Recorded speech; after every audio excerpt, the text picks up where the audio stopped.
Assalamualaikum warahmatullahi wabarakatuh. Perkenalkan, nama saya Nur Hafsa Araniri dari Program Studi Pendidikan Bahasa Sastra Indonesia dan Daerah Universitas Negeri Malang, offering C. Baik, di sini saya akan menjelaskan mengenai pendekatan objektif dari bab kajian dan aliran sastra mata kuliah teori sastra.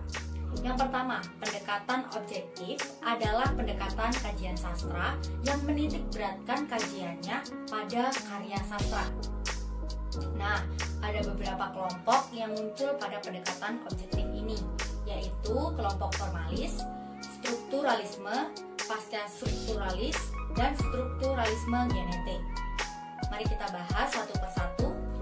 Yang pertama ada kelompok formalis, dirintis oleh kelompok peneliti dari Rusia antara tahun 1915 hingga 1930 dengan tokoh utama Roman Jakobson, Shklovsky, Eichenbaum, dan Tinjanov.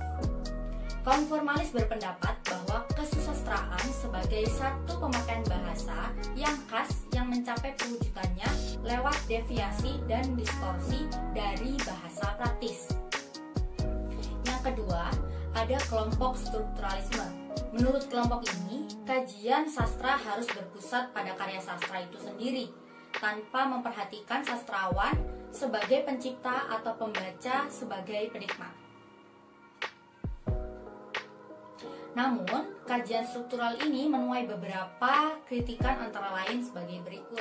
Yang pertama, menurut Theo 1984, kelemahan kajian struktural berpangkal pada 4 hal, yaitu yang pertama, struktural belum merupakan teori sastra.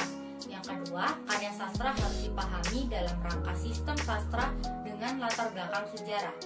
3, adanya struktur yang objektif pada karya sastra makin diasingkan. Yang keempat, analisis yang menekankan otonomi karya sastra juga menghilangkan konteks dan fungsinya. Yang kedua, ada kritikan dari Junus 1988 terhadap strukturalisme, yaitu sebagai berikut. Yang pertama, strukturalisme mengabaikan hakikat kesejarahan. Yang kedua, strukturalisme merupakan generalisasi kosong.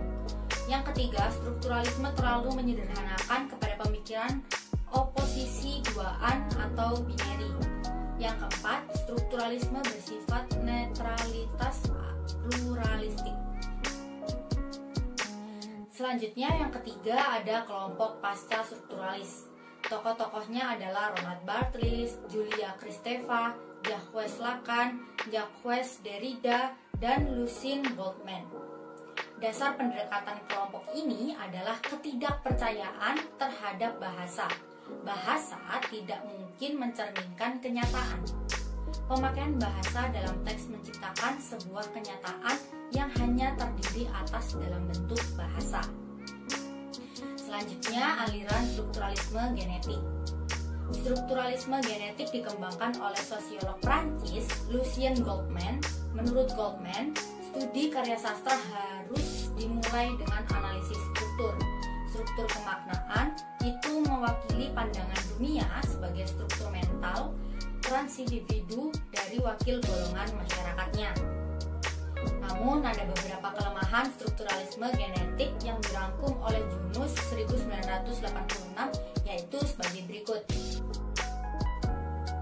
Yang pertama, Goldman mengabaikan hakikat sastra yang punya dunia dan tradisi sendiri. Kedua, ciri karya sastra tidak hanya didasarkan pada kesatuan. Ketiga, konsep wira bermasalah hanya berdasarkan fenomena sastra Prancis. Yang keempat, sastrawan mempunyai pikiran sendiri dan melihat fenomena dengan cara pandangnya sendiri.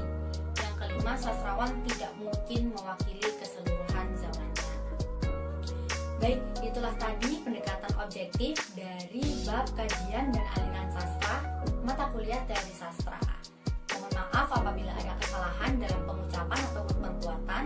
Terima kasih saya ucapkan karena sudah menonton video ini hingga akhir. Jangan lupa like, komen, dan juga share video ini jika dirasa bermanfaat. Terima kasih. Wassalamualaikum warahmatullahi wabarakatuh.